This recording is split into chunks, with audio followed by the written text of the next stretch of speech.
성도 여러분 반갑습니다. 10월 19일 매일의 묵상 통독편에 오신 모든 분들을 환영하고 축복합니다. 오늘도 성경 통독을 통해 하나님의 은혜 가운데 거하시는 저와 여러분 되시기를 예수님의 이름으로 축복합니다.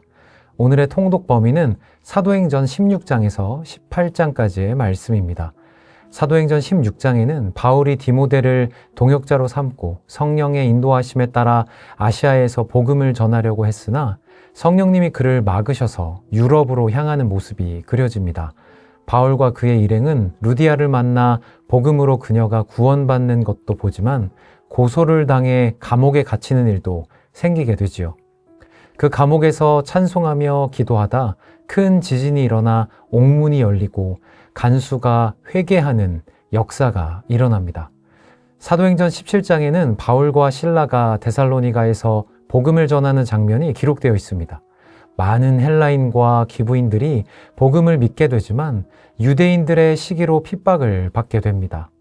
바울이 도망친 베레아에서 날마다 성경을 묵상하며 진리를 받아들이는 사람들도 만나지만 데살로니가 유대인들이 여기까지 쫓아와서 소란을 일으키기도 하죠. 이 소란으로 바울은 아덴으로 피신하게 되고 그곳에서 우상으로 가득 찬 도시를 보며 격분하여 회당과 시장에서 복음을 전합니다. 사도행전 18장에서 바울은 고린도에서 아굴라와 브리스길라 부부를 만나 함께 장막을 만들며 복음을 전합니다. 회당에서 유대인들의 반발이 커지자 이방인에게로 복음을 전하겠다고 선언하고 회당장 그리스보와 그의 가족이 복음을 믿게 되는 장면이 기록되어 있지요. 이곳에서도 유대인들은 바울을 고소하지만 갈리아 총독은 종교 문제에 관여하지 않겠다라며 선을 긋습니다. 저는 오늘 통독 범위를 읽으면서 은혜를 주셨던 구절은 사도행전 16장 25절에서 34절까지의 장면이었습니다. 사도 바울과 실라가 감옥에 갇혀 있을 때의 이야기였는데요. 그중 사도행전 16장 25절만 읽어보도록 하겠습니다. 한밤중에 바울과 실라가 기도하고 하나님을 찬송하며 죄수들이 듣더라. 우리는 자유를 갈망하는 시대에 살고 있습니다. 정치적, 경제적, 종교적 자유까지를 누리기를 원하는 시대이지요. 자유가 무엇일까요? 보통은 내 마음대로 살 수 있는 삶이라고 생각합니다. 하지만 정작 자유를 추구하는 사람들도 마음은 불안하고 감정은 얽매이며 관계는 얽히고 설켜서 자유롭지 않지요.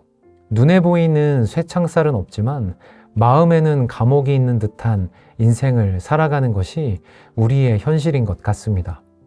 오늘 우리가 묵상할 이 장면은 철창에 갇혔으나 진정으로 자유로웠던 두 사람, 그리고 자유롭게 살았으나 죄의 사슬에 묶여있던 한 사람이 등장하지요. 바울과 실라는 빌립보 감옥에 갇혔지만 밤중에 찬양하며 기도합니다.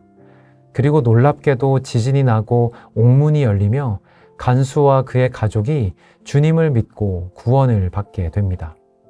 이 장면을 묵상하면서 진정한 자유는 무엇이며 또 그 자유는 어디에서 나오는지 함께 나누고자 합니다. 사실 바울과 실라는 감옥에 갇히기 전부터 마음대로 다닌 적이 없었습니다. 복음을 전하려 아시아에 가려고 했다가 성령님께서 마게도냐로 인도하시지요. 또한 귀신 들린 여종을 고쳤을 때에도 그 여종의 주인들이 이들을 감옥에 넘기게 됩니다. 이곳에서 바울과 실라는 억울한 재판을 받고 옷이 벗겨지고 매질을 당하게 됩니다. 가장 자유를 빼앗긴 사람처럼 되지요. 그러나 바울과 실라는 하나님을 원망하지 않고 오히려 찬양합니다. 이 찬양은 단순한 예배가 아니었습니다. 이것은 고통 중에 드려진 신앙의 고백이고 억압 속에서도 하나님을 바라보는 영혼의 자유였습니다. 가장 불합리하고 자유가 빼앗긴 곳에서 세상은 그들의 육체를 가두었지만 그들의 영혼까지는 가둘 수 없었습니다. 그리고 큰 지진이나 문이 열리게 되지요. 이 일은 단순한 초자연적인 사건이 아닙니다. 하나님께서 바울과 실라의 믿음에 응답하셨다라는 증거이지요. 이렇게 진정한 자유를 누리는 사람은 환경에 따라 노래하지 않습니다. 바로 하나님 때문에 노래하지요. 이 자유는 곧 감옥을 지키던 간수도 변화시킵니다. 이 간수는 죄수들이 모두 도망쳤다라고 생각하고 스스로 목숨을 끊으려고 합니다. 이제 자신의 책임과 실패 앞에 스스로 인생을 끝내려고 하죠. 그때 바울은 그 간수가 진정한 자유를 누릴 수 있도록 예수님을 전합니다. 감옥은 간수를 묶고 있던 장소였지만 이제 그곳은 구원의 장소로 바뀌게 됩니다. 이것이 바로 복음의 능력입니다. 진정한 자유가 임하게 되는 하나님의 능력이지요. 이렇게 바울과 실라는 감옥에 들어갔지만 오히려 자유로웠고, 간수는 감옥문 밖에 있었지만 마음은 감옥에 갇혀 있었습니다. 그러나 복음이 이 모든 것을 바꾸었습니다. 사랑하는 성도 여러분, 사실 사도행전 16장은 그리스도의 복음이 유럽으로 들어가는 첫 관문의 이야기입니다. 그 시작은 전혀 화려하지 않았습니다. 억울한 감옥에서 복음이 주는 자유함을 선포하는 것에서 시작되었지요. 우리가 사는 이 시대에도 마찬가지입니다. 억울한 현실, 답답한 감정, 풀리지 않는 문제와 같이 우리를 자유롭지 못하게 하는 것들이 많습니다. 그러나 이럴 때 우리가 해야 할 일은 바로 우리에게 이미 주신 자유로 하나님을 찬양하는 것입니다. 우리가 누리고 선포하는 그 자유는 반드시 자유를 빼앗긴 사람들의 마음을 흔들게 될 것입니다. 오늘도 하나님의 말씀을 통독하며 우리에게 주신 복음의 자유를 누리고 그 자유를 여러분의 주변 사람들에게 선포할 수 있는 저와 여러분 되시기를 예수님의 이름으로 축원드립니다. 기도하겠습니다. 사랑과 은혜가 풍성하신 하나님 아버지, 오늘도 살아있는 말씀으로 우리를 깨우시고 부르시며 자유하게 하시는 그 은혜에 감사를 드립니다. 사도행전 16장에서 바울과 실라가 감옥에서 찬양했던 그 밤을 깊이 묵상합니다. 억울하고 고통스러운 현실 속에서도 하나님을 찬양했던 그들의 믿음이 오늘 우리의 삶에서도 살아나게 하옵소서. 우리는 종종 우리의 환경이 우리를 가둔다고 생각합니다. 직장의 압박, 가족 간의 갈등, 마음의 두려움, 미래에 대한 불안 등이 마치 우리를 철창 안에 가두는 것처럼 느껴질 때가 많습니다. 하지만 주님, 오늘 말씀을 통해 진정한 감옥은 환경이 아니라 믿음 없는 마음이라는 것을 깨닫게 됩니다. 우리가 비록 상황의 감옥에 갇혀 있을지라도 주님 안에 있으면 자유할 수 있음을 믿습니다.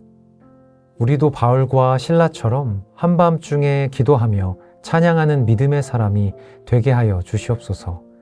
슬픔 속에서도 찬송하게 하시고 억울함 속에서도 기도하게 하시며 그 찬양과 기도를 통해 감옥의 문이 열리고 사슬이 풀어지며 구원의 역사가 일어나는 것을 경험하게 하옵소서. 오늘도 우리 주변에는 간수처럼 절망 가운데 있는 이들이 있습니다. 자신의 실패와 두려움 때문에 생명을 포기하려는 자들, 자신이 묶인 줄도 모른 채 살아가는 자들에게 우리를 통하여 복음이 전해지게 하옵소서. 오늘도 우리 가운데 살아계시고 역사하시는 주님을 찬양합니다. 이 모든 말씀 우리 주 예수 그리스도 이름으로 기도드립니다. 아멘.